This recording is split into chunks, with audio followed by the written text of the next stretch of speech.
Well, good morning to you all. What a great pleasure to be back in London, my second home. I live mostly in Silicon Valley, but also wonderful to be here. And I'll have the good grace not to say anything about your mayor or the next prime minister or anything like that. We started by Chris was talking about living in a world of exponential change, and kind of that's a familiar trope now, but it's nonetheless true that we literally live in a world where change has changed. It's unexpected, it's seditious, it's surprising, sometimes shocking. And in that environment, the most important question for any organization, for any individual, for any society is, are we changing as fast as the world around us? And clearly the answer for many organizations is no. Just about every large organization I know is right now on the back foot.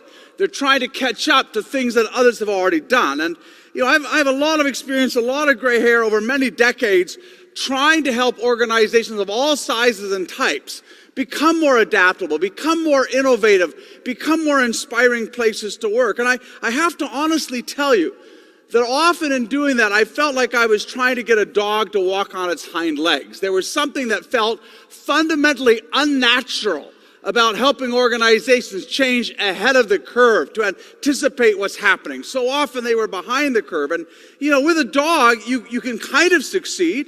If you get the dog's attention, you get a biscuit in front of its nose, and you hold that up and you take a few steps, the dog will get up and it'll take a couple of faltering steps. And so that's kind of how it feels to lead a project in a company. Maybe some of you have had that.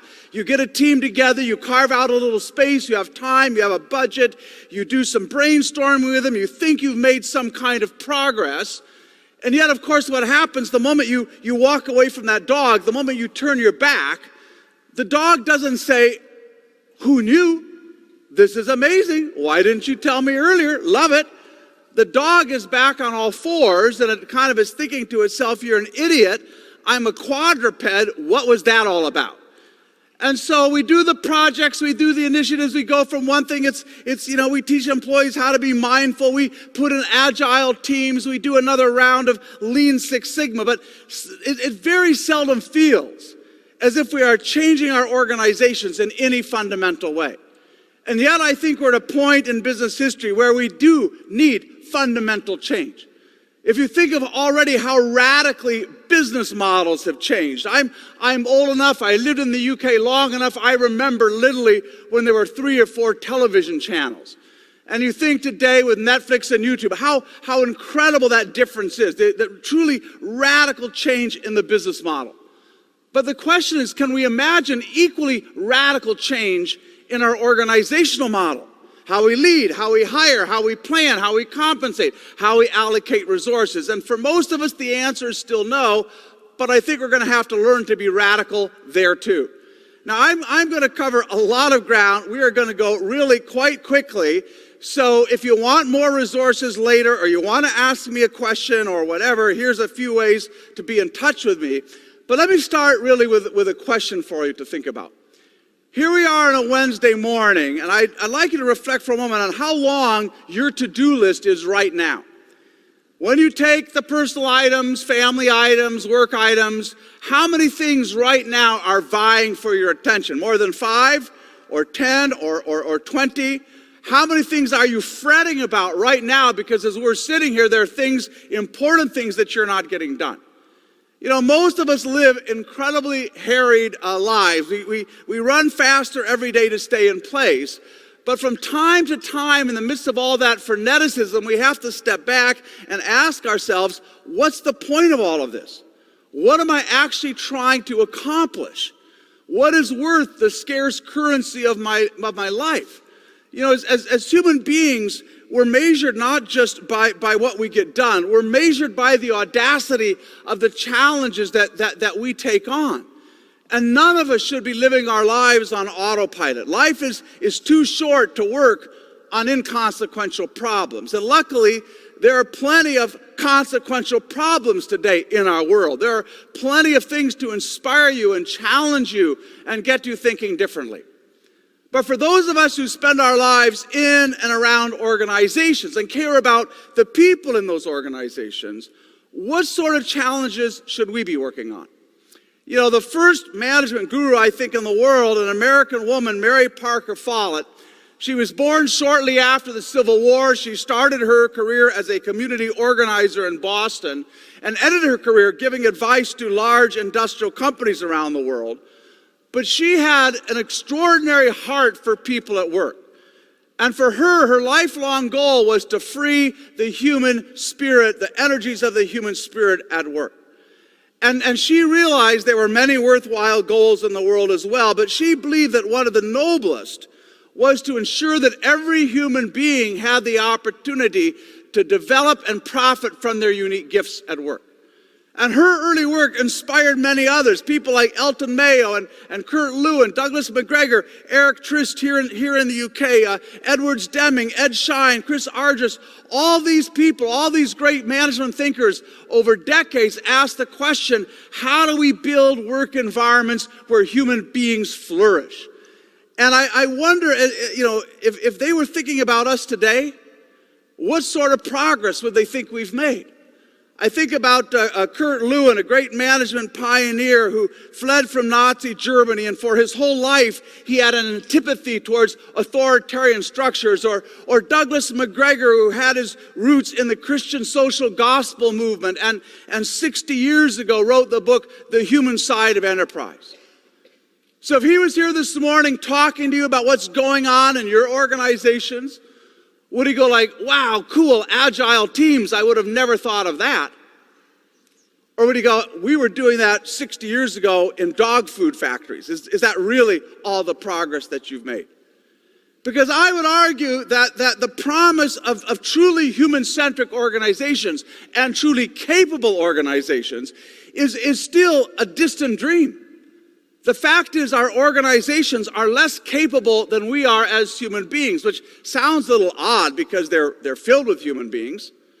A few years ago, I was asked to talk at a conference where the subject was executing strategy through people. And I wondered whether we had an alternative. I thought that was the only thing you know, people are using monkeys, I don't know, but I thought we're people, top to bottom, people. And yet in many ways, our organizations are less adaptable than we are.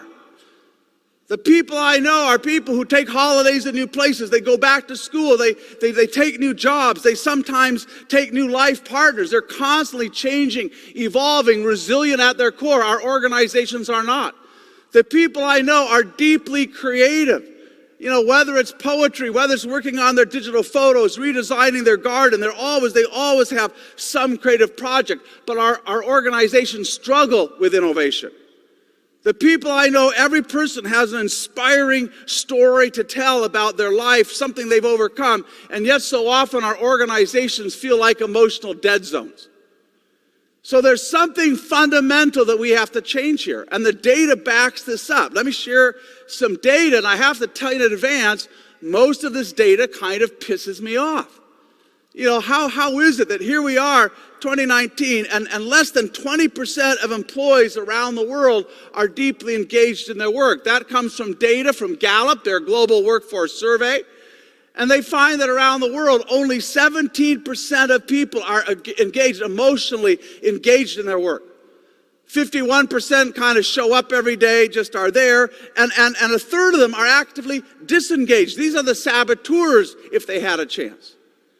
And if we were in any other field, if we were physicians here this morning and somebody told you that of the 100 people that came through your surgery last week, only 17% of them had any improvement at all, that somehow you killed a third of them, that would not be a good outcome. That would be scandalous. And yet this data has hardly changed in 60 years. And it's not about the work. If you ask people about the work they do, they say it's okay. About 89% of people are satisfied, highly satisfied. Some of the work is not the problem.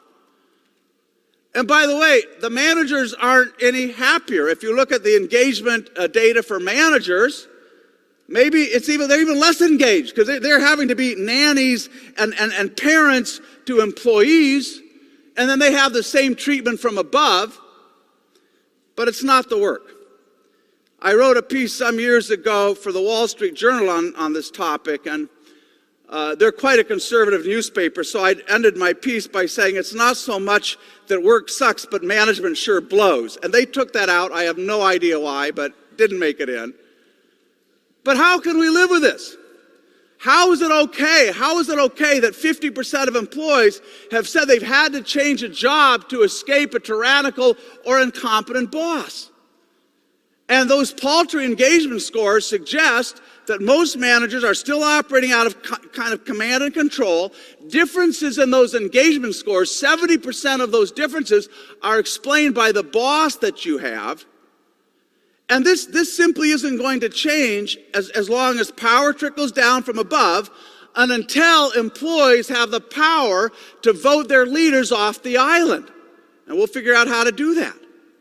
How is it okay that only 20% of employees are consulted before goals are set for their own work?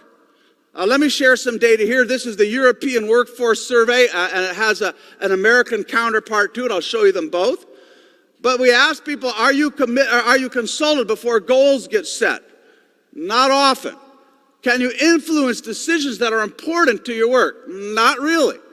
Do you have any choice at all in the colleagues you work for? That's one of the most basic ideas of empowerment. No, we don't, only 6%. So whatever empowerment we have in our lives as consumers, it's not showing up at work. And you can see the consequences of this in big ways and small ways. A couple of years ago, this spring, 2 years ago this spring, United Airlines had maybe the worst PR disaster since BP in the Gulf of Mexico, a huge PR problem. They had a plane that was filled with passengers. They needed to create some space for some crew that were repositioning. They'd offered some incentives for people to give up their seats. Nobody was willing to do that. They ultimately drug off a 60-year-old physician and gave his seat to a crew member. And somebody filmed this, and it's been viewed hundreds of millions of times. Incredible PR disaster. And so a few months later, the CEO of United Airlines, Oscar Munoz, was being interviewed on television, and somebody asked, like, what the hell happened here? And let me share what he said. He said, we had not provided our frontline supervisors, managers, and individuals with the proper tools, policies, and procedures that would allow them to use their common sense. Do you see the irony here? Like tools and policies and procedures, that is the alternative of common sense. And yet I think for many leaders today, the idea that the future of your organization rests on the ability of ordinary people every day to use their judgment, that idea is simply too scary to be contemplated. Better wrap them up in all the rules, procedures, and make sure that nobody's coloring outside of the lines. But when you do that, you produce an organization that's not adaptable, that's not creative, that is not filled with inspired people. And so in many organizations, this desire for control has metastasized. You walk around London, and most people you meet, they can buy a car. Maybe it's a used car, but 25,000 pounds, they buy an automobile. They can make that decision. Maybe they buy a flat, a house. People make those economic decisions every day. And yet at work, you can't requisition a 300-pound office chair without getting somebody's sign off. And if we thought about this for a moment, we'd understand how stupid it is. This kind of soft tyranny that's just everywhere. Because initiative and creativity correlate with autonomy. When you shrink somebody's autonomy, you shrink their willingness to dream, their ability to experiment, and you end up with a very kind of sclerotic, slow-moving organization. How is it that 70% of jobs require little or no originality? Let me show you some data. This is the U.S. Bureau of Labor Statistics. I think it applies pretty much around the world.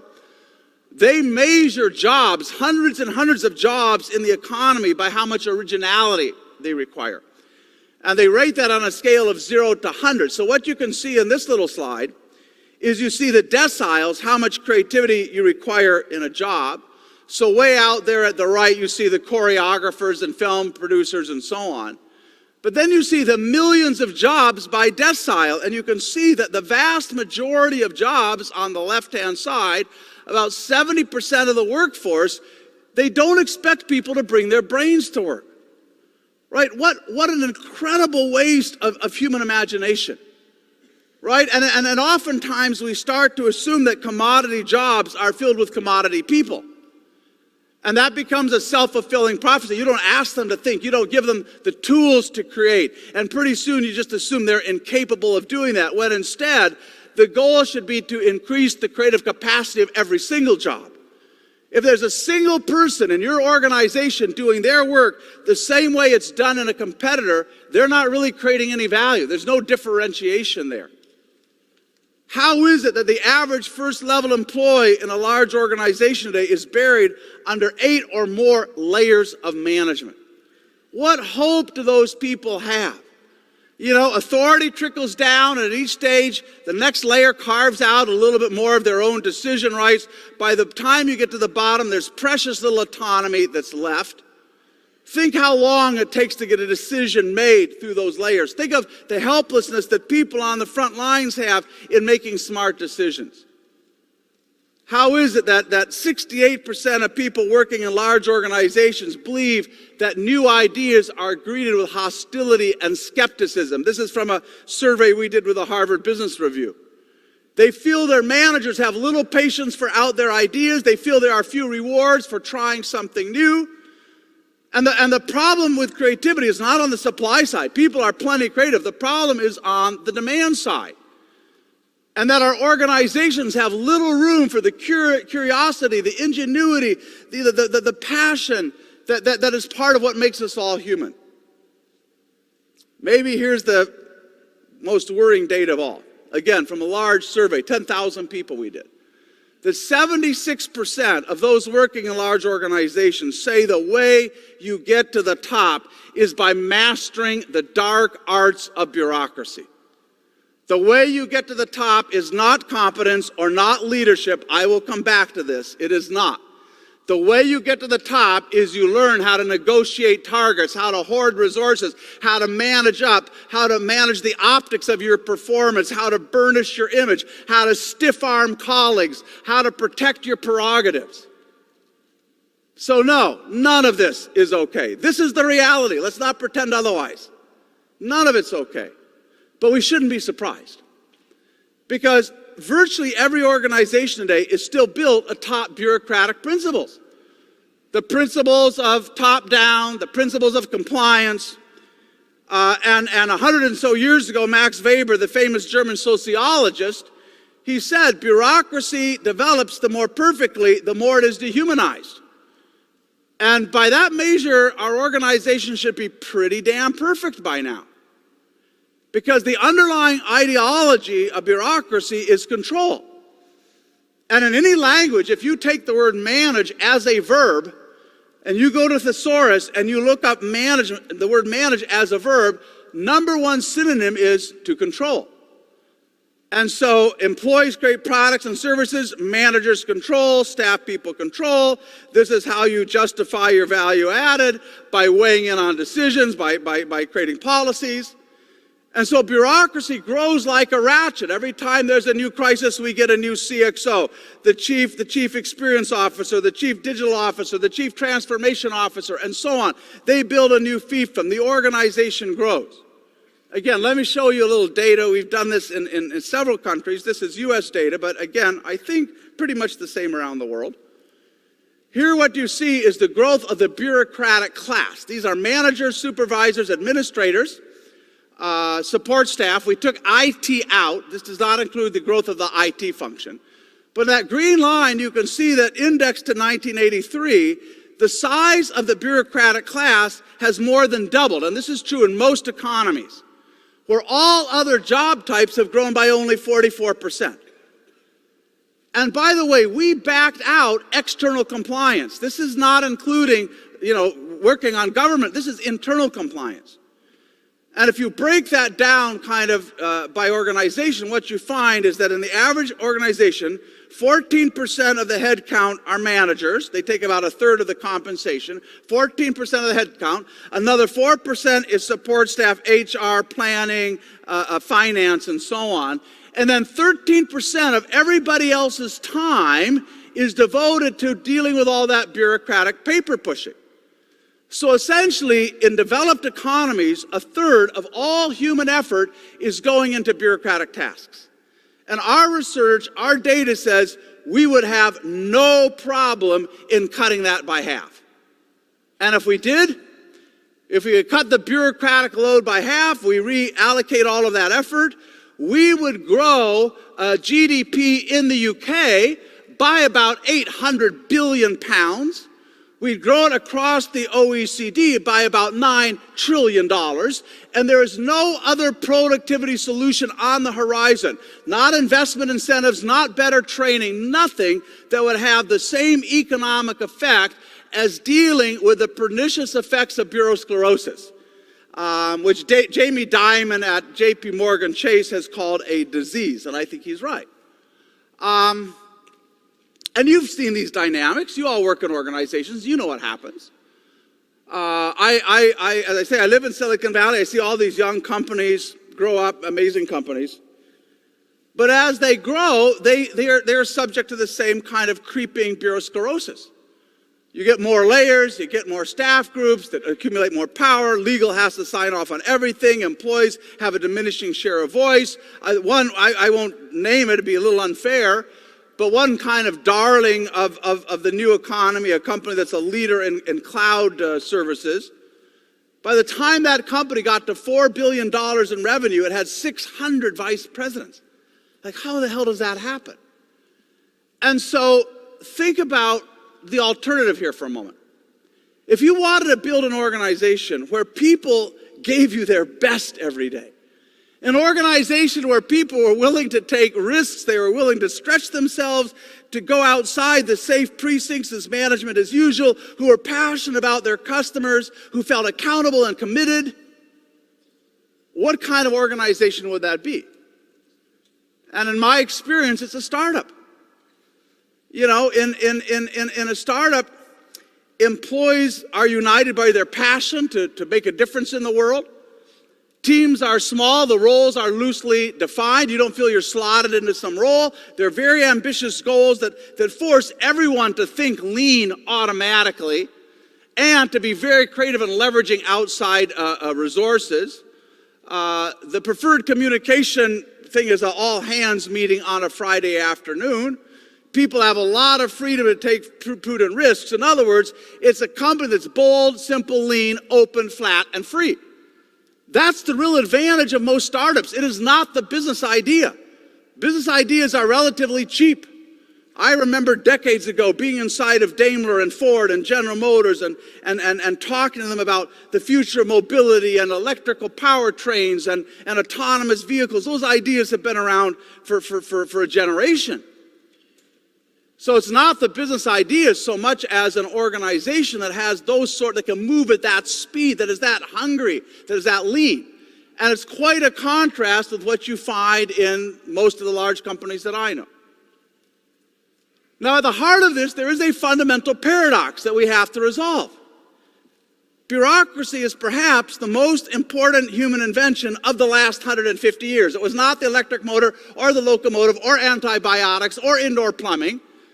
Those are all wonderful inventions. None of them would have made any difference at all if we hadn't figured out how to bring people together and do things at scale with perfect replicability and ever-increasing efficiency. That's why you can afford an incredible digital phone. That's why you can take holidays around the world and afford the international air travel. That's why you can have a closet filled with fast fashion. So let's be clear. What we learned how to do with bureaucracy, the control and the consistency and the coordination, those were huge benefits to humankind. Think about this. In the next generation iPhone, which will come out later this year, the chip at the heart of that, which will presumably be called the A13, I don't know yet, but the new chip manufactured by TSMC will be built on a 5 nanometer architecture. That's the distance between the transistors, the gates on that chip. 5 nanometers is what your fingernail will grow in the next 5 seconds. Can you imagine building something at that kind of scale? How much control do I need over how many variables to pull that off, right? We need to be thankful that we have learned how to have that sort of control. So that's the paradox. In some ways, bureaucracy's made us far more capable. We can do together what we could never have done alone. But on the flip side, it ends up making our organizations inertial, incremental, and in many ways inhuman. So the question is, can we buy these blessings duty-free? How do we still have the efficiency, the cost, and so on, but organizations that don't kill the human soul? And so I want to take the rest of the time I have with you to kind of lay out a roadmap for doing that. And it's not easy, but it's something you can start to do in your organization now. You don't need anybody else's permission. You can do it. So let's talk about what we need. First of all, I think we have to start to count the cost. You know, I was watching something last night on one of the BBC channels about the war on plastic. And you look around the world with plastic and microbeads being literally in everything, in wildlife, in fish, in plants, in our diet, in our food. It's just inescapable. And 20 years ago, nobody really worried about that. Today, most organizations will do an environmental impact statement. We pay attention to things that we can measure, CO2 emissions, and we start to worry about that. And the fact is, most of the costs of bureaucracy are invisible in large organizations. We want to change that. You've probably heard about the BMI, body mass index. Have to pay attention to that. Let me give you another one. The bureaucratic mass index. How could we measure that? Because the dilemma is most of the costs of bureaucracy never show up on a P&L.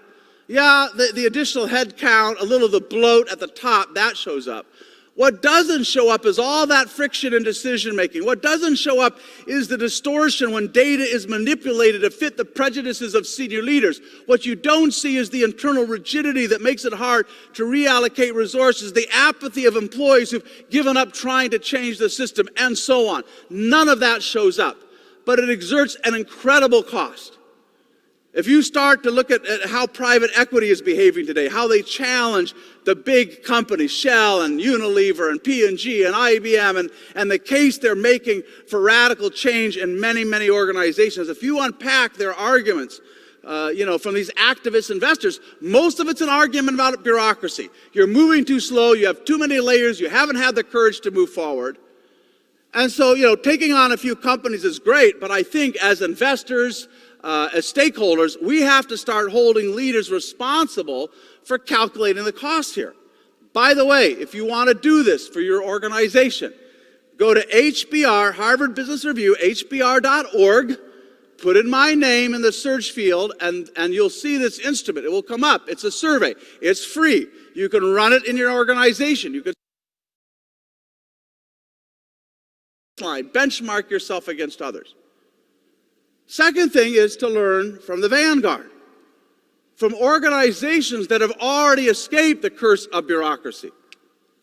And it's tough because most of us grew up in and around organizations that fit a common template. And so it's hard to imagine an alternative, right? I mean, just for a moment, think about your organization. I'm not going to go through this list, but think about your organization. And ask how many of these things are true. 8 out of 10, 9, 10 out of 10. Power trickles down, big leaders appoint little leaders, people compete for the scarce resource of promotion. I'm guessing that almost all of those things are true for your organization. This is the template for bureaucracy. And you find it in the Chinese prison system. You find it in every university. You find it in every government department. You find it in Google and IBM. And wherever you look, this is the standard template. When the Iberian explorers, when the Spanish and Portuguese first went to the so-called New World, at that time, the Native Americans had not yet invented the wheel. What would have been your reaction, do you think, the first time you saw a wheel? Are you kidding me? We've been dragging this shit all these years. Are you serious? Right? I want to show you some wheels. I want to show you what's possible. And I don't have enough time to unpack a dozen different case studies, but I want to give you some hints and some hope that there are alternatives. You know, imagine an organization of 70,000 people, a global manufacturing organization that's divided itself into 4,000 micro enterprises. 4,000, where the average size is 8 or 9 people. Every single one has its own P&L. It manages that little micro enterprise as its own business. That is Haier, the world's largest appliance maker based in Qingdao, China. And they also bought GE's appliance business. And they run a 70,000 person company like a portfolio of startups. It is truly amazing. Think about teams coming together. Nobody gives them assignments. Teams self-organize around interesting problems. And when 3 people agree there's a problem to solve, they set up a team and they tackle that. That's how it works at Valve, which is the most popular platform for online gaming around the world. Think about an organization which employees are driving innovation, that frontline employees are doing thousands of experiments a year with new services and new products, and they've been trained to do that. Where strategy is crowdsourced, where strategy does not start with the CEO. Strategy is a company-wide conversation. It involves everybody. Where do we go next? Where should we place our bets? Where there are no internal monopolies. Where if you're running a business, you don't have to buy support from internal HR or internal finance or IT. You can go outside and buy that from whoever you like. It's crazy to me that in most large companies, HR in particular, but also IT finance, they are monopoly service providers. And sometimes they talk about internal customers, but that's bull. Because customers can fire you. I'm guessing most of you could not fire your HR department. We got to change that, and some organizations are beginning to do that. Imagine an organization of 10,000 people where people choose their own leaders and unchoose their own leaders, and you serve at the pleasure of your team, where power trickles up instead of trickling down. Companies where every employee feels like an owner. A large bank, Europe's most consistently profitable bank, Handelsbanken. Every branch is its own P&L, almost zero allocated costs. They make decisions on pricing of loans, on deposits. They run that like their own business and have enormous discretionary influence there. Or one of the world's largest agricultural processors that has 1,000 employees and no managers at all. Employees contract one with another. They write letters of understanding with each other, but there are no layers at all. And all of these organizations, everyone, has extraordinary productivity advantages. They have incredible engagement scores that are kind of, just beyond belief. And all of them have turned upside down most of the precepts of bureaucracy. I was a few months ago in a plant owned by GE. GE's had a lot of challenges recently, pretty bureaucratic company.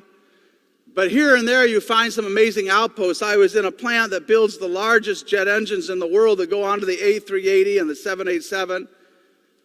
This is a plant of 400 people. Almost no one here has a university education. They're all highly trained. But they run a plant of 400 people with a single plant manager. So effectively a 1 to 400 span of control. Can you imagine if you went away from the conference, you went back to your organization, we probably should have like a 1 to 400 span of control? The world's most consistently profitable steel maker, Nucor, they have on average a 1 to 150 span of control. A $20 billion company where the head office is 100 people. And they have no HR department at the center. They have no IT department. The only thing they have at the center is finance. And when you talk to the managers, and they do have some, you talk to the managers at Nucor, they will tell you what we do is the least noble work at Nucor. We don't create products. We don't really solve those problems every day. We're not the ones meeting with customers. Those are all our frontline employees. We just make sure they have the tools they need. So we don't have to be stuck. And it starts from getting out. If you want to go deeper on some of these, this is November, December last year, 2018. Cover story I wrote for Harvard Business Review. This goes deep, deep into what Hire has done. I think right now the most revolutionary management model in the world. You can go check it out and learn more if you like. So learn from the vanguard and start with new principles. You know, in any field of human endeavor, we ultimately reach a point where you cannot solve the new problems with the old principles. 250 years ago, people who cared about building constitutional democracies and self-government, they could not start with the divine right of kings. They had to start with a whole different set of principles about the inherent rights of each individual to be self-determining. That was a radical change in political thought. 100 years ago, the early physicists trying to understand the subatomic world, the ones who followed, like Bohr and Heisenberg, who followed Einstein, they realized you could not understand that world using Newtonian physics. We needed something entirely new, quantum mechanics. And again, I think that's where we are in business. So often, when we go to other organizations, or maybe you talk to your consultants and you're benchmarking, the question we ask of other organizations is, what do they do? But maybe what we should ask is, how do they think? Because today we need not only better practices, we need entirely different principles. And I think, you know, when you think about how knowledge is created, let me give you a simple little framework. You start with a problem that you want to solve. That could be self-government, let's say. Or it could be radical empowerment. Pick your problem. That will point you to certain principles. If you want to build democracy, whether it's UK, Netherlands, Germany, United States, Japan, there's a set of principles that are the same across all of those countries. Principles of universal suffrage, of one person, one vote, of legislative authority, of independence before the law, freedom of religion. Those things are pretty much common. The way they are then institutionalized is quite different, but the principles are the same. And you can be Russia and you can have elections. That doesn't make you a democracy. It's not a particular practice or process. It's the underlying principles. So those principles get reified in processes which then shape everyday practices and then drive the performance of any particular system. The dilemma is most of our time, most of our energy is spent around processes and practices. How do they do performance reviews? How do they do their budgeting? And we borrow those things, we bring them in. How do you put together an agile team? And then we're kind of mystified that nothing ever really changed. But it's kind of back to my dog, right? You can put a dog in a tutu, but it doesn't make it a ballerina. It's just a stupid looking dog. And so the question is, how do you change the DNA of the critter? And to do that, you have to go back to first principles. And it's high time we did that. You know, the principles of bureaucratic organizations are these. We don't have to go through them. You see them, how they're worked out every day. And some of them are fine principles, but they will never help you build an organization that can outrun change. They will never help you build an organization where game-changing innovation happens every day. They will never help you build an organization where people bring their initiative and their creativity and their passion to work every day as gifts which they are willing to give. So we need a different set of principles. Let me talk about what some of them might be. And as we kind of dig into those vanguard organizations, what are the principles we see again and again? One of them is ownership.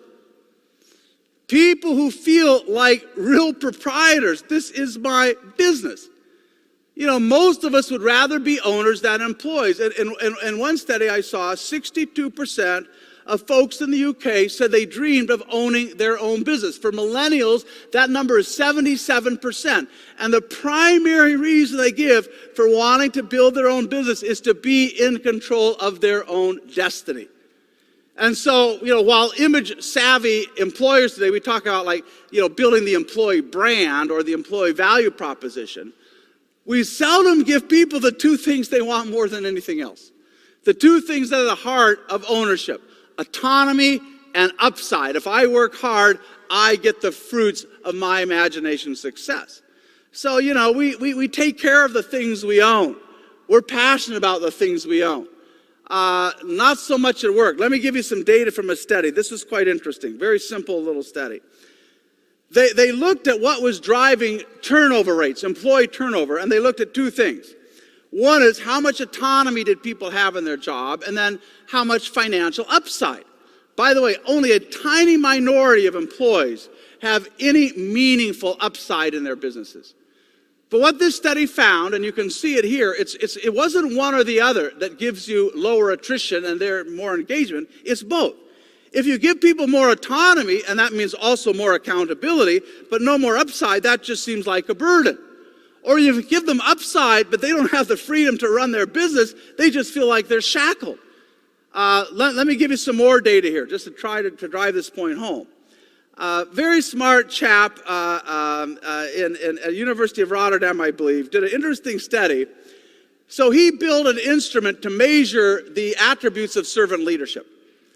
And he gave a very large-scale surveys where they asked employees to rate their leaders on whether their leaders were living out these attributes of servant leadership. And then they wanted to see how these correlated with a set of employee outcomes. How engaged I am, my satisfaction, my job, the level of my organizational commitment, my self-reported performance. So what you can see here of all these different leadership behaviors, the only one that really makes a significant difference is autonomy, right? That had the highest correlation. Those are R squares, had the highest correlation across every single thing except for performance, and that, not surprisingly, was accountability, which is the flip side. I make you more autonomous, but then I hold you accountable for what you do, right? I mean, if we actually believe this, and I can tell you the UK data says that most employees over the last decade believe their autonomy has gone down, not up. And we talk all about the empowerment of technology. I can tell you what's happening more often is a new kind of digital Taylorism. We are able to track and measure performance second by second at an incredibly granular level. Somebody called this time cards on steroids. And I can tell you, in a world of control-obsessed managers, technology is more likely going to lead us that way than to a new era of empowerment unless we start with some different principles.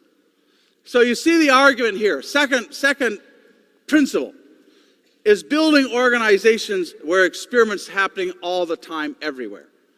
Right, here we are this morning having a conversation as human beings, 4 billion years after life started on this planet, and we are able to do this because for 4 billion years, life has been experimenting through sexual recombination, through gene drift, through mutation. Little bits of genetic material can't see the future, but yet there's enough diversity there that when the future comes, life persists. Why wouldn't we apply that same principle in our organizations? You know, if life had been managed by the principles of Six Sigma, we would still be slime, right? We had to have some mistakes in there. And here and there, you know, you see this logic play out in Silicon Valley. You know, a typical venture capitalist will get 1,000 business plans in a year to look at. They'll maybe talk to 100 would-be entrepreneurs if they think they have promise. They'll ultimately put together a fund of 10 or 12 companies. You know that the most likely outcome for each one of those companies is they lose everything. The modal return is zero. But you hope you have a good average return because somewhere in there is the next Uber or Pinterest or Atlassian or pick whatever company you like. The dilemma in a lot of large companies is we don't have anything in that front end. We are not generating hundreds, thousands of new strategic options every year. We are not testing hundreds of them at low cost. You know, there's a reason right now Amazon is probably the most innovative company in the world. Experimentation is part of their DNA. Jeff Bezos, I believe we're the best place in the world to fail. We have plenty of practice. Failure and invention are inseparable twins. To invent, you have to experiment, and if you know it's going to work in advance, it's not an experiment. Let's not talk about pilots anymore. Right? A pilot means you've already figured it out, 90% of it, and now you're going to fine-tune for perfection. Experiments, you can't be so sure what's going to happen. I'll tell you a wonderful story about experimentation at Amazon. More than a decade ago, a young employee, Greg Linden, he had this idea that Amazon could mine some of their data and they could give buyers recommendations. So they look at what you and other people were buying and they say, you might also be interested in some other things. So Greg took that idea to his boss. His boss said, no way, we're not going to do that. Our whole ethos is simplicity. You've heard of one click, Greg? We're not going to put anything in front of our buyers. We just let them check out.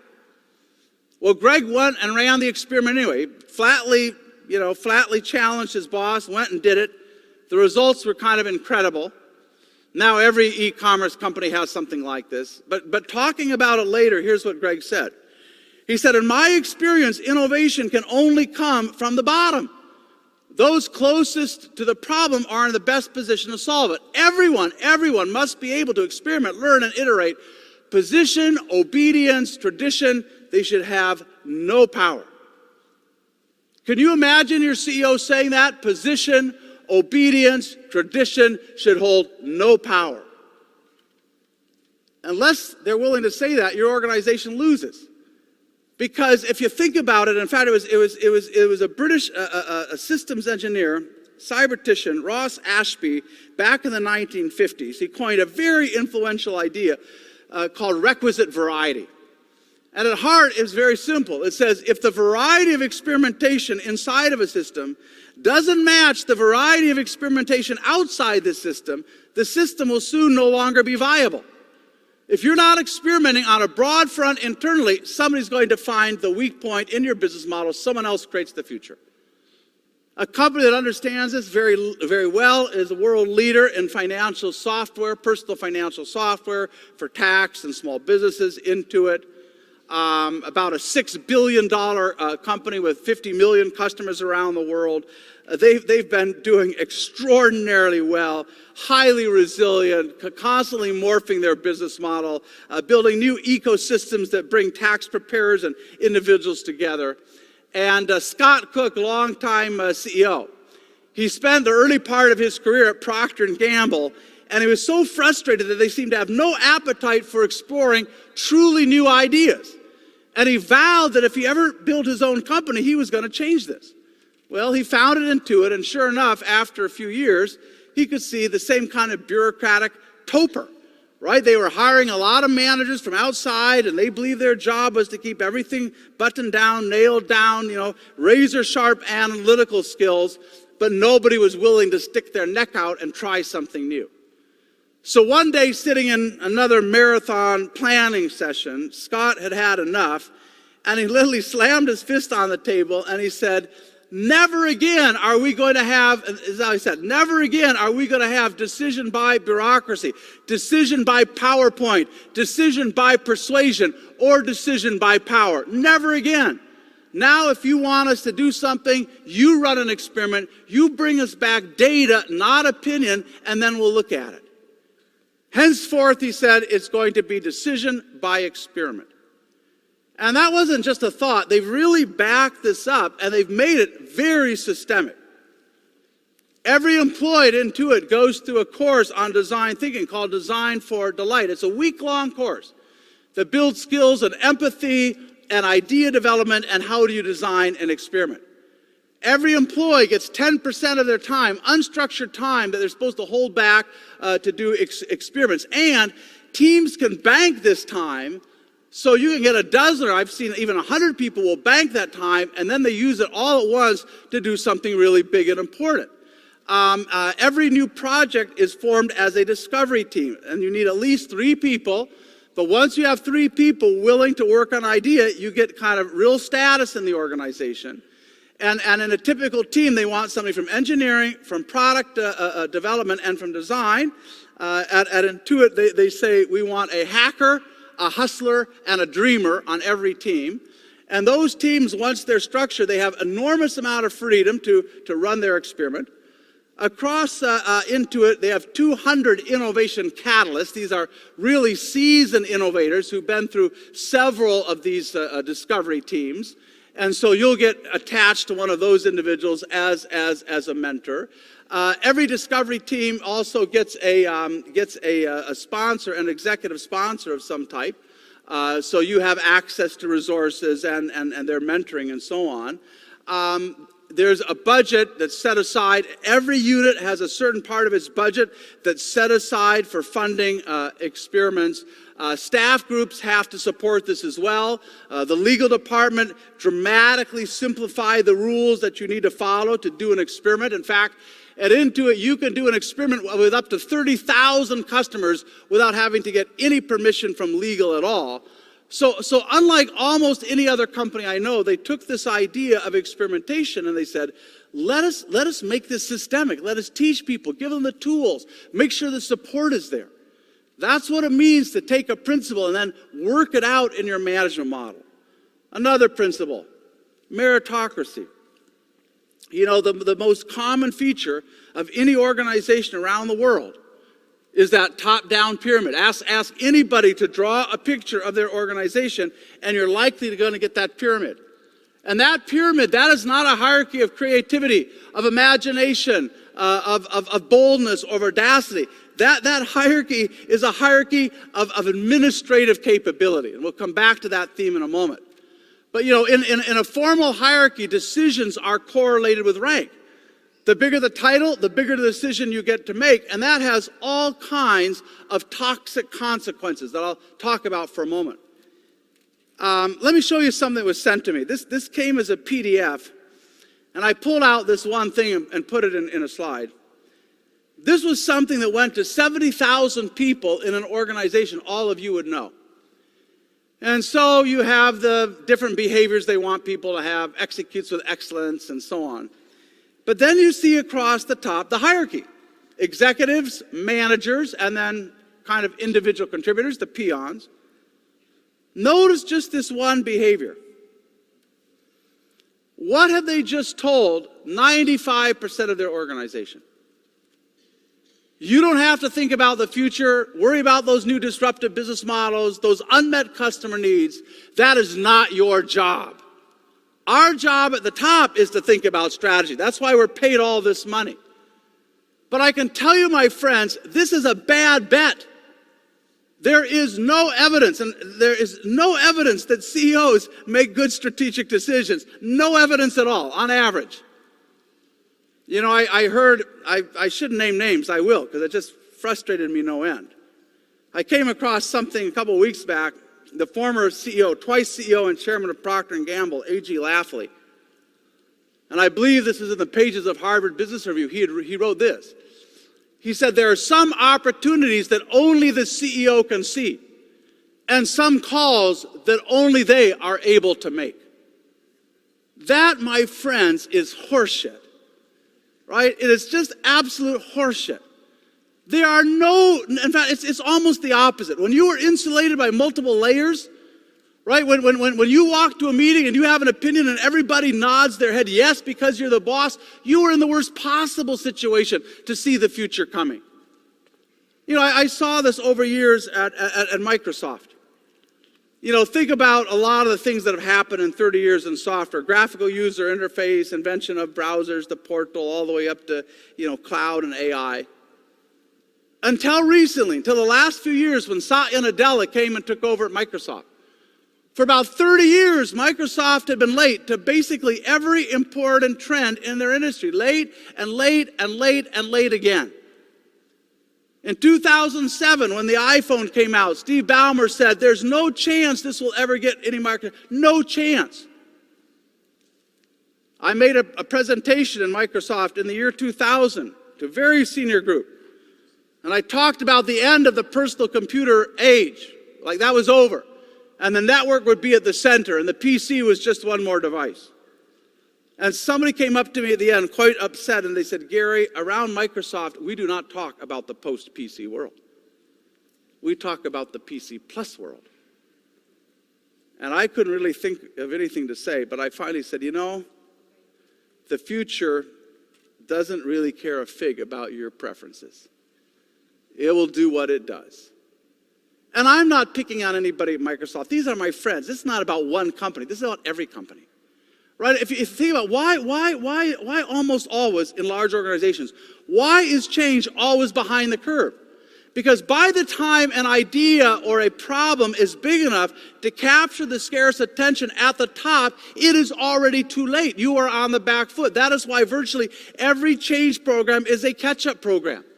And in that, when we believe that that strategy and direction starts at the top, as most consultants do, as most employees do, but if you believe that, what that means is a small group of people has the power to hold the organization's capacity to change hostage to their own personal willingness to adapt and change. How stupid is that?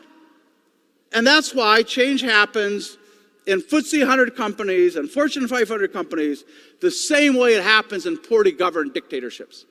It is belated, it is convulsive, and it is expensive, and we can do better than this. But we got to change our thinking.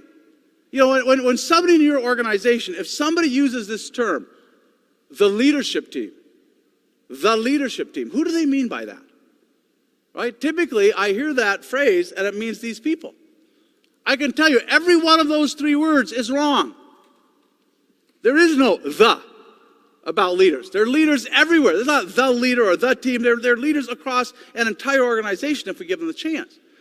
The word leadership, the people at the top are not necessarily leaders. Leaders, I can tell you, does not correlate with rank. If you want to know whether you're a leader or not, I'll give you the simplest possible test. Take away the title after your name. You no longer have any positional authority. By the way, in today's world, if you have to use positional authority to get things done, your leadership authority is eroding.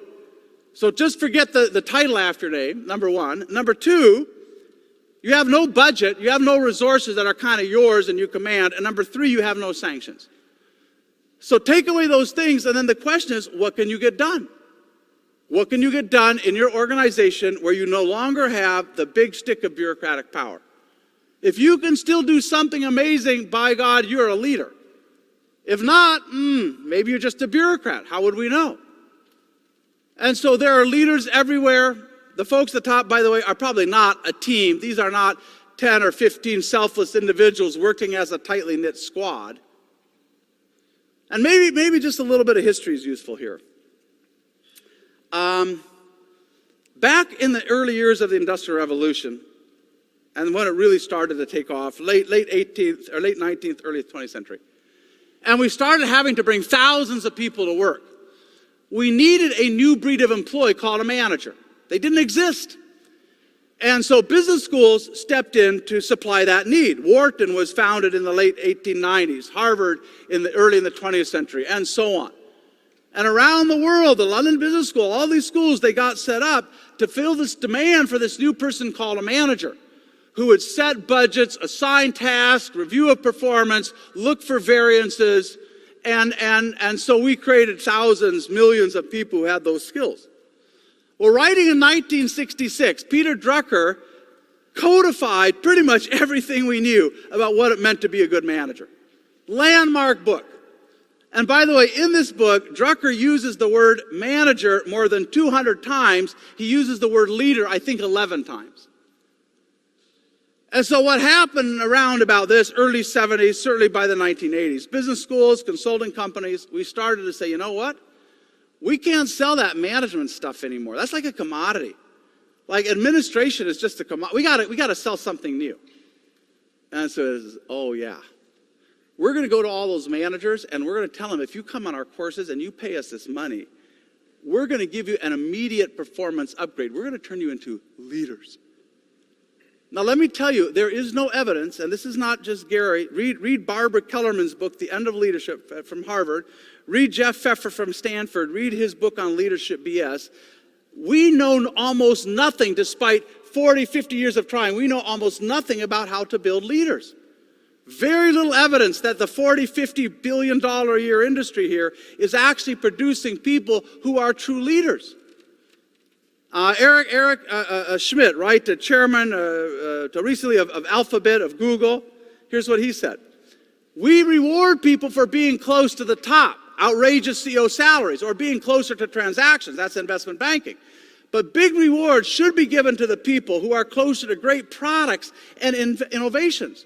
Pay outrageously good people outrageously well, regardless of their role or tenure. If compensation correlates with rank in your organization, that's going to be a problem. Because administrative capability does not correlate with any kind of market-based success. And yet our organizations are still fundamentally an aristocracy of administrators.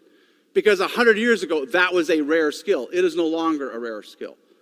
What are companies doing to change that? Let me give you one really interesting example. It's the world's largest hedge fund, Bridgewater and Associates, remarkably successful. Ray Dalio, their founder, pretty radical thinker. Let me start with a quote from him.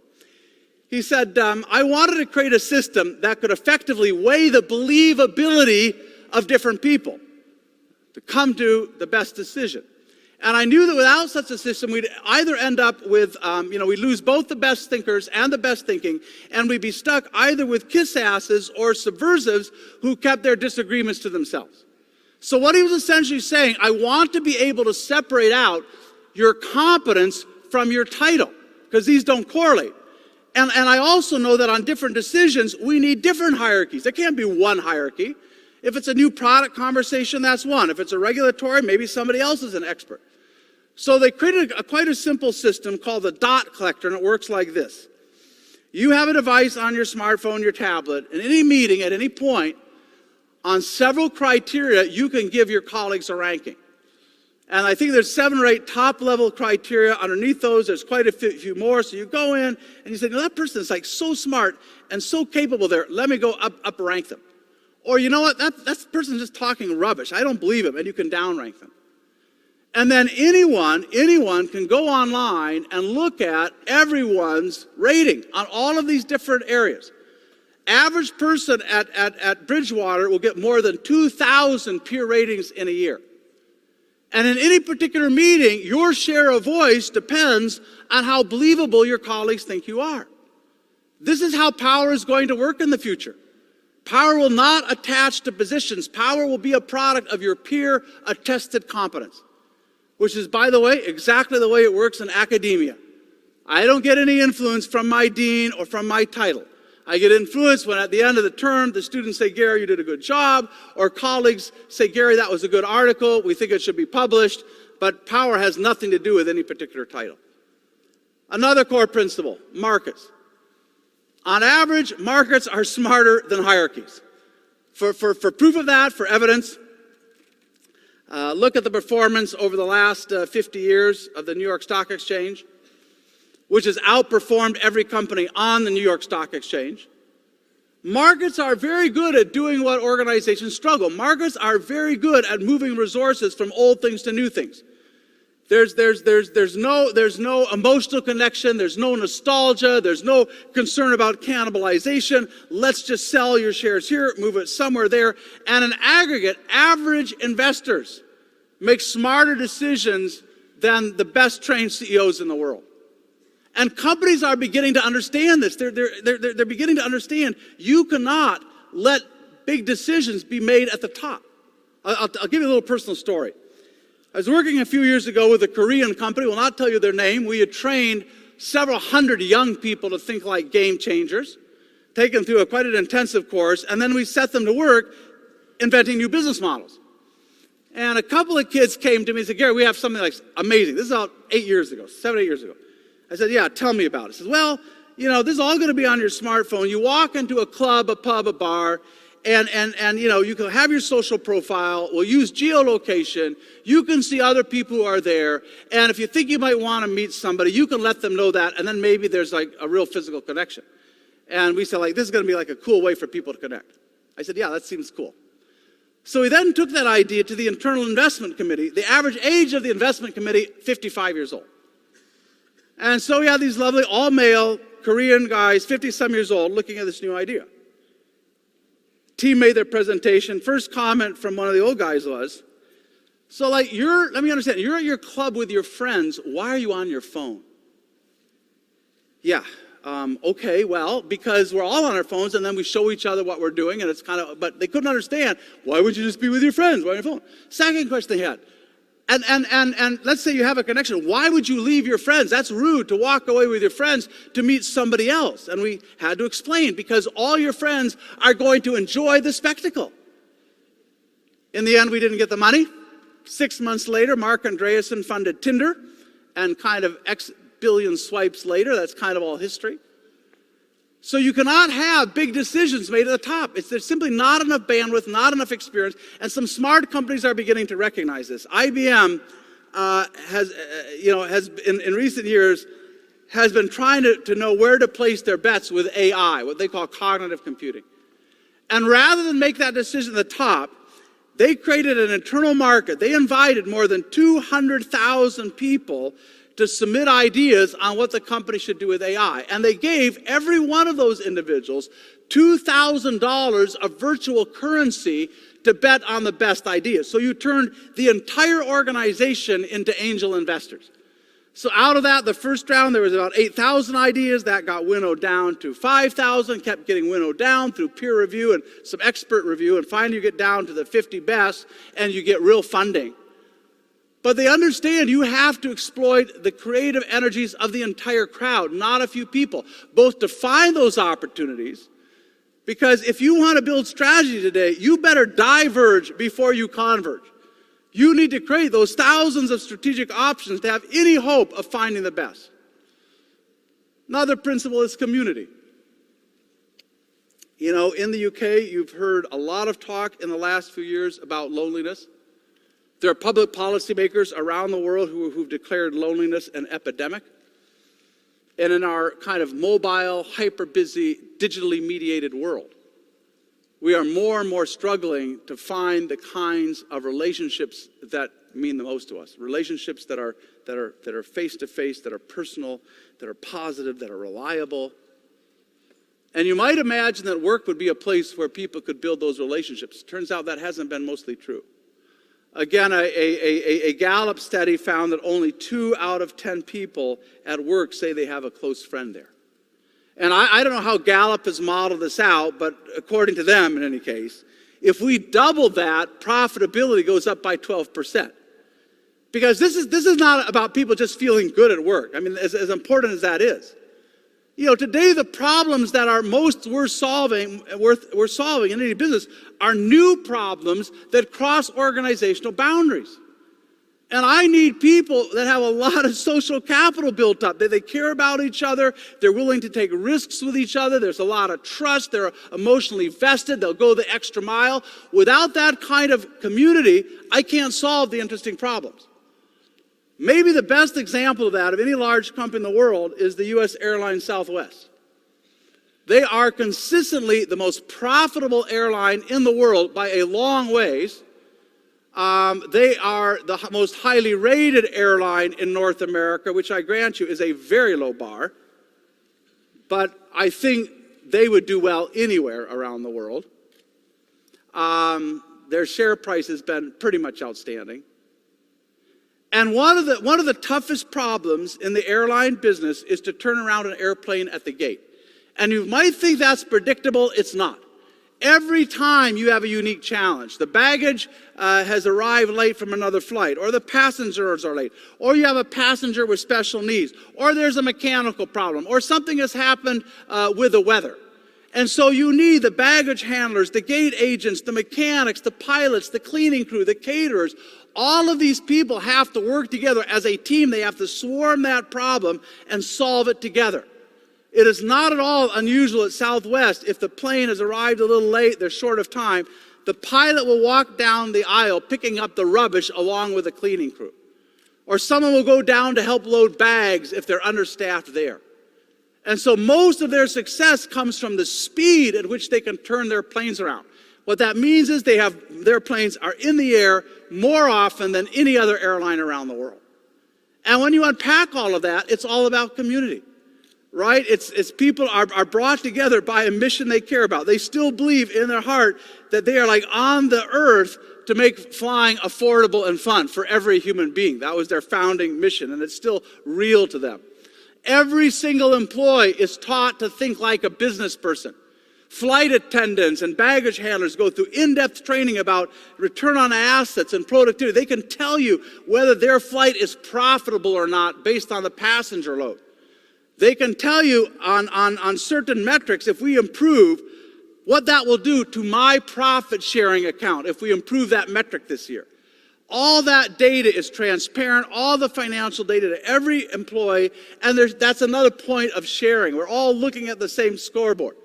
The company for years has emphasized the ability to be yourself at work. And it started with their founder, Herb Kelleher, who would show up in strange costumes and was quite willing to make an idiot of himself and poke fun at himself. And that was part of the spirit there, because you can't build a community unless people can be themselves at work. So they'll tell jokes and they'll do funny things on the airplane. I've had flight attendants hide in the overhead bins and give you quite a shock when you open it, but they're encouraged to do that. Teams are very much self kind of empowering in decision making. Local airports, those teams very seldom ask permission anybody else. A lot of accountability to your peers. They make a big point of being egalitarian.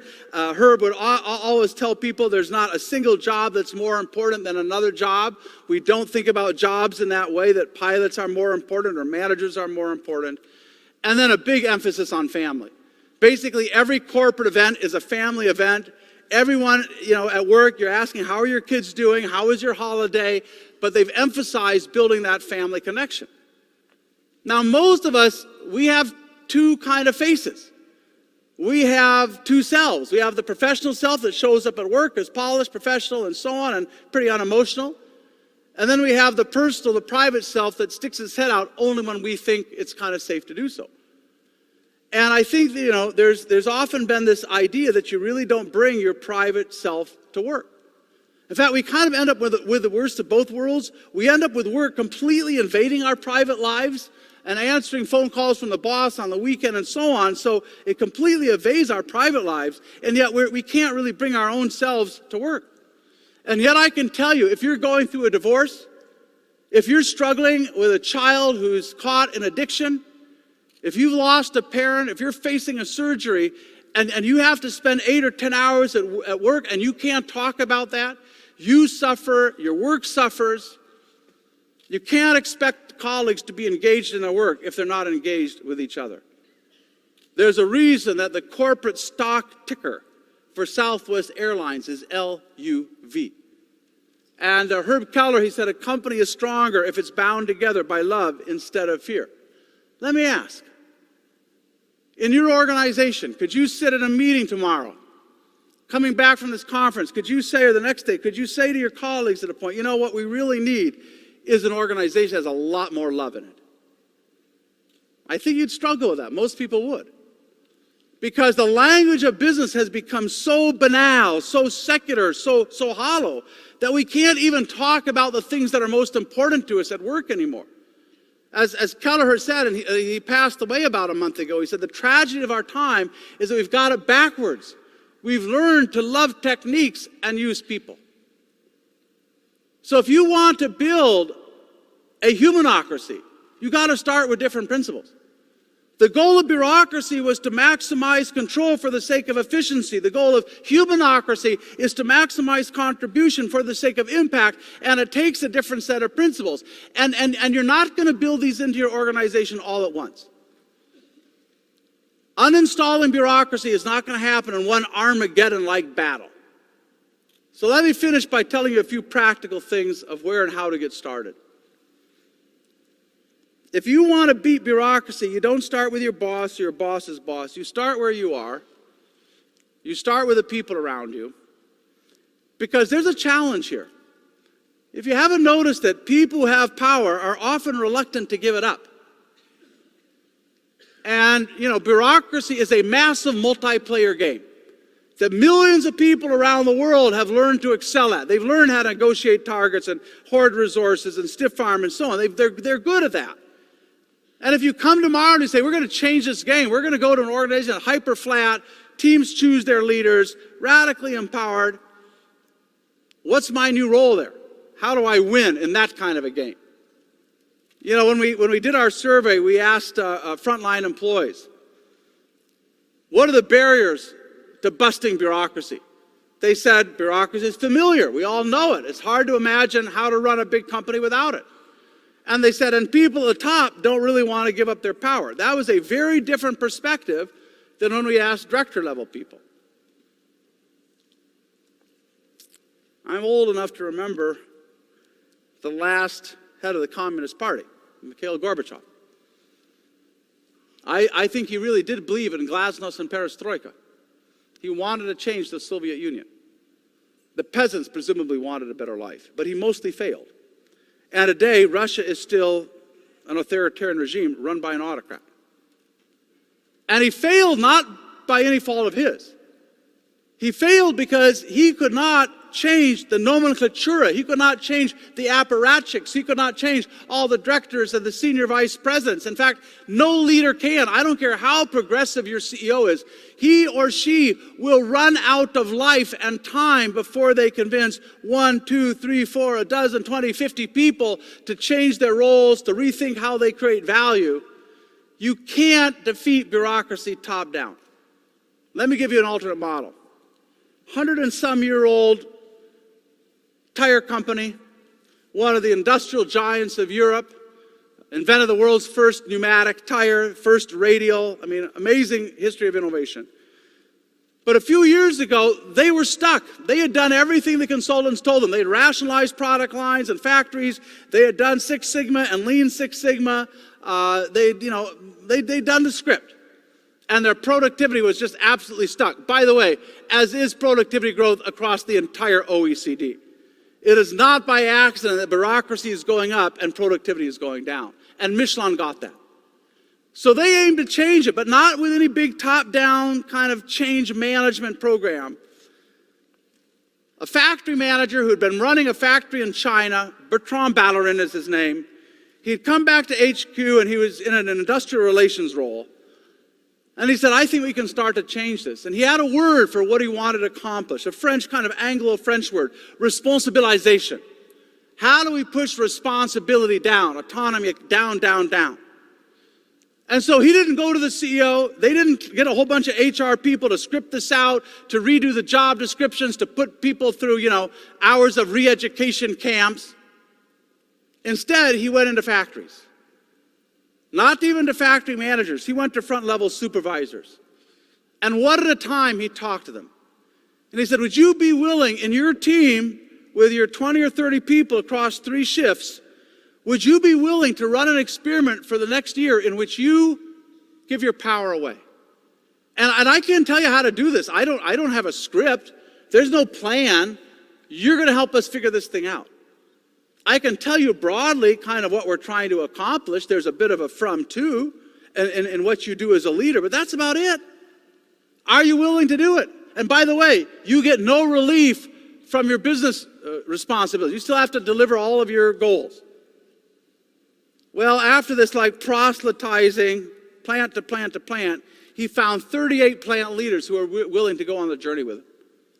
And he said, you call me if you run into really some big problem, but mostly we're going to leave you alone. I'm going to resist the urge to be checking in on you and to have milestones. And after 3 months to try to take all of this and jam it into one super model thing we're going to have. You work for a year. We're going to come back and we'll see where we are in a year.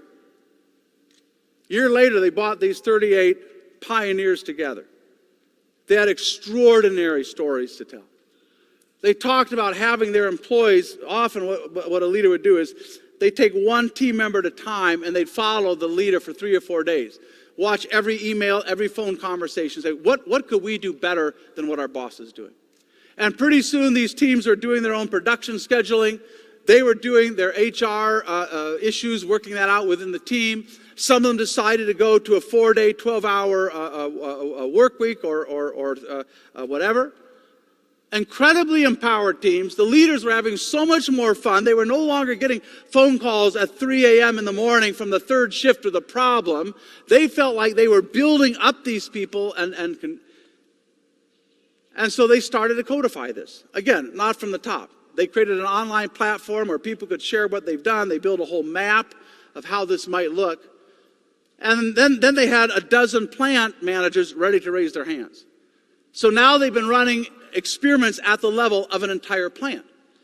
And what made this impossible to kill was it was happening in 38 places. And there wasn't any great grand plan that you could attack and say, you got it wrong. This was grassroots. That's how change happens, not top down. It happens bottom up. And I will tell you, my friends, we need to stop talking about change management. Change management is an oxymoron. Right? No real radical change ever happens top down in that way. If you're trying to do something that's truly new, you can't manage it. All you can do is help it to emerge. I mean, change management. It's like saying Scottish cuisine or I don't know, a man bun or something. It just doesn't make any sense. Give you one other very quick story. Adidas. This is something we did with the North American part of the German sportswear company. They compete with Nike and Under Armour in the U.S. It's the biggest market for Adidas in the world, very tough market. For years, they've been losing market share. Margins were half of their competitors. Business was just absolutely losing its relevance. And they had a new CEO, Mark King, who came in. He said, Gary, what do we do? I said, we got to change the DNA of this place. We got to ask people, how would we reinvent our management model if we were serious about innovation? So we created an online MOOC, and over a period of several months, we took thousands of their employees through some instruction. You know, we talked about all these principles. What does it mean to be truly experimental? What does it mean to have real ownership and think like an entrepreneur? So each week we would have a new principle. And then at the end of that, we would ask people, what would you change if we took that principle seriously? If we took the idea of meritocracy seriously, what do we change? The idea of experimentation, what do we change? And those employees, over a few months, created 800 management hacks. Maybe we should publish everyone's compensation data. Maybe we should have users involved at the earlier stages of product development. Maybe we should have team rewards rather than individual. Whole 800 small ways, ideas for hacking the old management model. Those got about 9,000 peer ratings. It was clear to see which ones people thought had impact. The teams then came together and took the top 20 of those hacks and turned them into real experiments. The way you change bureaucracy is one really smart experiment at a time. It has to be something that happens experimentally. Radical in intent, evolutionary in execution. Right? No one's going to give you permission to blow up the old model, nor should they. But you can do experiments anywhere. I'll give you two quick ones and then we're done. I have good friends at an Australian software company called Atlassian. They are experimenting all the time with how they manage and organize. One of the things they did a couple of years back was to start to experiment with their employee evaluation. And, this is typically once a year. It's fairly fraught. There's not much real value in it. And so they said, can we go to something that's happens all throughout the year? Every couple of weeks, we're going to load up a question on people's portable devices, let them answer that, and then we'll have a conversation with their leaders. So they left the old system in place. They didn't change that. Don't blow up the old thing. But they did this new thing, and they had one of the questions they said is, does your boss or your manager understand what you love and what you hate? And they had kind of a uniquely Australian rating system. It may not work everywhere in the world. But that just started as a little experiment. How easy is it that? In a large German company we were working with, one of the first experiments we did, and they've now done hundreds of these, one of the first experiments is we realized that in this company you had to get permission to travel on business. Is that true everywhere? I don't know. But you literally, your boss had to give you permission to take a business trip. And then worse, they would tell you which airline you were supposed to fly on, which hotels to stay in, how much you could spend. I mean, it was literally like treating people like children who presumably knew how to organize their own travel. So in one division, in one country, for 1 month, we blew up all of those restrictions. We said, you can travel on business anytime you like. If you want to fly Emirates first class, knock yourself out. Any hotel, but when you come back, we need receipts. So when they brought the receipts back, we published all of the receipts online. Everybody's travel data was there for the whole company to see. What do you think happened? Travel expenses go down, happiness goes up, and we need no more auditors and much less bureaucracy. And then we scaled that up. But it started in the safe little container as one little experiment. You know, my dream for you is that you'll go out of this conversation today, you'll get your team together, you'll take one of those principles that you thought was important. Maybe it's openness or experimentation or meritocracy. You will spend a couple hours with your team and you'll say, guys, if we were serious about this, what's something we could start to change right where we are? What kind of a little experiment could we run? And then we'll learn from it, we'll share it. But this is how complex things get changed. So I hope you'll go away today with a bit of a passion for building organizations that are fit for human beings. I think bureaucracy today is kind of like a modern intellectual slavery, or kind of a modern apartheid. It locks up the energy and the imagination of millions of people, and yet somehow we're okay with this. You know, if you think back 250, 300 years ago, most people just assumed that aristocracy was the only way that you could get civic order. There were no alternatives. But today, almost none of us could imagine living in a world where your social status is determined at birth, and where your rights are just, can be taken away at any time by an all-powerful sovereign. 200 years ago, slavery was just seen as this lamentable but maybe unavoidable human condition. Wherever you look back throughout all human history, some poor souls had just ended up being property. And today we think about that as completely repugnant. 100 years ago, the assumption was that patriarchy is just like a fact of life, that men will always have economic, social, reproductive privileges that women don't have. And now we think that's a stupid idea. And I think bureaucracies are that same class. And if you go back and you look at how those systems changed, how they ultimately fell, it did not happen with a utilitarian argument. Nobody said we're going to get rid of aristocracy because we want a merchant class to emerge, which is, of course, what emerged in the UK first in the 17th century. Enormous flowering of individual initiative and so on. You didn't need a royal warrant anymore to start a business, and you need the guilds to tell you enormous explosion. But that wasn't the argument. The argument was people need a right of self-determination. Slavery did not become abhorrent to us because we found better ways of picking crops. It became abhorrent because you could not treat a human being that way. The same with patriarchy. It wasn't that we suddenly needed women in the workforce. And so these things fell not because of a utilitarian argument. They fell when somebody finally said, this is wrong. The great Enlightenment thinker Thomas Paine, he put it like this. He said, a long habit of not thinking a thing wrong gives it a superficial appearance of being right. We can no longer, as economies, as individuals, as organizations, we can no longer afford the dead weight of that old management model. It is a technology that was born in another era when most employees were illiterate, when information was expensive to move, when change was gradual. We can no longer afford it. If you want to take some of the learning from today, if you go to LinkedIn, go to their education thing, this is a free course. You can put my name in. You'll find a free course on how to bust bureaucracy there. Take it back, use it. If you couldn't get any value out of it, you can share it with your colleagues. I'll be signing books later, have a new book coming out soon that will go a lot deeper into this. For now, let me leave you with one challenge, and I'll figure out how to get this to you. If you have the guts, I'm going to ask you to put something up on the wall of your office, your cubicle, your workspace, whatever it is. A little sign, maybe it'll provoke some conversation. Warning, this is a bureaucracy-free zone. Pettifogging desk jockeys, butt-kissing suck-ups, meddling head office stoolies, half-witted bean counters, self-important staff weenies, sadistic bosses, and pencil-pushing blowhards will be named, shamed, and run off the property. If you have the guts to do that, you put it in a tweet or send it to me. I'll make sure the world sees it. Good luck. God bless you. Thank you so much. Thank you.